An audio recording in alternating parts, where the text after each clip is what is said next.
ऐतिहासिक वारशाची जपणूक. ज्योतिबा डोंगरावरील उत्तर दरवाजा कमान परिसर स्वच्छता मोहिमेने चकाकला. दख्खनचा राजा श्री ज्योतिबाच्या चैत्र यात्रेचा उत्साह आता शिगेला पोहोचला आहे. या यात्रेच्या निमित्ताने डोंगरावर येणाऱ्या लाखो भाविकांना स्वच्छ आणि प्रसन्न वातावरण मिळावे, तसेच आपल्या ऐतिहासिक वास्तूंचे संवर्धन व्हावे, या उदात्त हेतूने रविवार दिनांक 22 मार्च रोजी ज्योतिबा डोंगरावर विशेष स्वच्छता मोहीम राबवण्यात आली. स्वयंसेवी संस्थांचा एकवटलेला पुढाकार ही मोहीम सहज सेवा ट्रस्ट यांच्या सहकार्याने आणि शंभूराजे मर्दानी खेळ विकास मंच, समिट ॲडव्हेंचर, लाईव्ह ॲडव्हेंचर तसेच हिल रायडर्स फाउंडेशन यांच्या संयुक्त विद्यमाने पार पडली. सकाळी 8 ते दुपारी 12 या वेळेत राबवलेल्या या मोहिमेत तरुणांचा उत्साह ओसंडून वाहत होता. उत्तर दरवाजा कमानीच्या चारही बाजूंना मोठ्या प्रमाणात रानटी झुडपे वाढली होती. ही कमान उंच आणि दुर्गम भागात असल्याने तिथे पोहोचणे कठीण होते.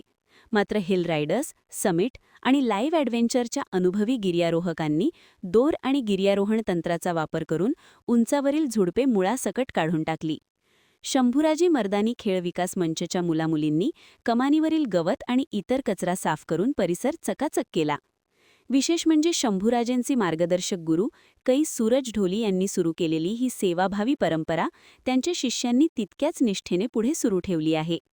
जिल्हा प्रशासन, ग्रामपंचायत आणि पश्चिम महाराष्ट्र देवस्थान समिती यांच्या मार्गदर्शनाखाली हे अभियान यशस्वी झाले. ज्योतिबा मंदिराची उत्तर कमान ही ऐतिहासिक वारशाचा एक अमूल्य भाग आहे. दगडांच्या फटीत वाढणारी झाडे वास्तूच्या आयुष्याला धोका निर्माण करतात. या मोहिमेमुळे केवळ परिसर स्वच्छ झाला नाही, तर वारसा जतन या मूल्याचा संदेश जनमानसात पोहोचला आहे. देवस्थानचे पावित्र्य राखणे हे केवळ प्रशासनाचे काम नसून प्रत्येक भक्ताचे कर्तव्य आहे. या भावनेतूनच दरवर्षी हे अभियान राबवल्याचे प्रमोद पाटील यांनी सांगितले. या मोहिमेत मोठ्या संख्येने शिवभक्त आणि सेवाभावी नागरिक सहभागी झाले होते. या सर्वांच्या सामूहिक श्रमातून आज ज्योतिबाचा उत्तर दरवाजा परिसर यात्रेसाठी सज्ज झाला असून भाविकांकडून या उपक्रमाचे कौतुक होत आहे. सदरची स्वच्छता अभियान गेली 24 वर्षे अखंडपणे सुरू आहे. महान कार्य न्यूजसाठी दत्तात्रय धडेल, ज्योतिबा डोंगरकर.